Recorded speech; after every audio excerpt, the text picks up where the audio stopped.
নিষিদ্ধ যারা করে তাদের মনোজগৎকে বোঝার দরকার।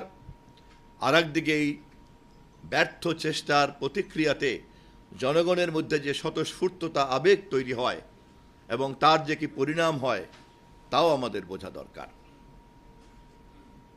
একথা বলার অপেক্ষা রাখে না,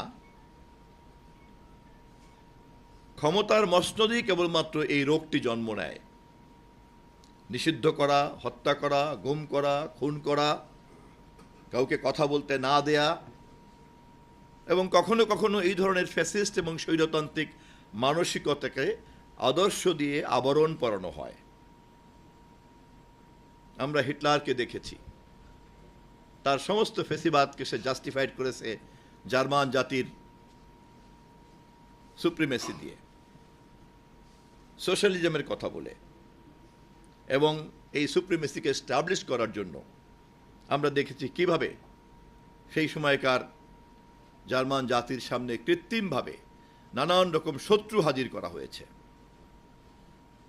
এবং এইভাবে সমাজে বিভক্তি তৈরি করে বৃহৎ জনগোষ্ঠীকে উগ্র একটা সমর্থক বাহিনী তৈরি করে কেমন করে হিটলার তার আত্মহননের পথকে বেছে নিয়েছিলেন তা আজ কেবলই ইতিহাস। কিন্তু শিক্ষা আমরা নিতে পেরেছি কি পারিনি তার প্রমাণ হচ্ছে শেখ হাসিনা। ভবিষ্যতে কে কি করবেন আমি জানি না, কিন্তু শেখ হাসিনা যে শিক্ষা নেয় নাই তা কিন্তু 2024-এর 5ই আগস্টের দুপুর থেকে বিকাল পর্যন্ত তার হেলিকপ্টারে করে পালিয়ে যাওয়ার দৃশ্য পর্যন্ত স্পষ্ট বোঝা গিয়েছে। যদি শিক্ষা নিতেন তাহলে বড়জোর প্রধানমন্ত্রীত্বের আসন থেকে বিরোধী দলীয় আসন থেকে প্রধানমন্ত্রীত্বের আসন পর্যন্তই তাকে দৌড়াদৌড়ি করতে হতো, তাও জনগণের সম্মতি এবং ম্যান্ডেট নিয়ে।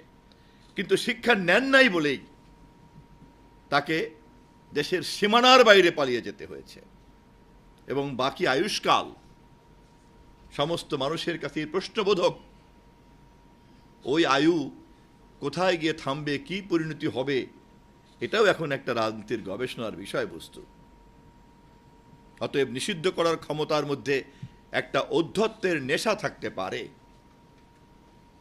কিন্তু তার পরিণাম যে আরো কত ভয়াবহ, ভয়ানক, যারা ইতিহাসকে মনোযোগ দিয়ে পাঠ করে না তারা তা বোঝে না এবং তারা সেই একই গহ্বরের মধ্যে আবার নিপতিত হয়।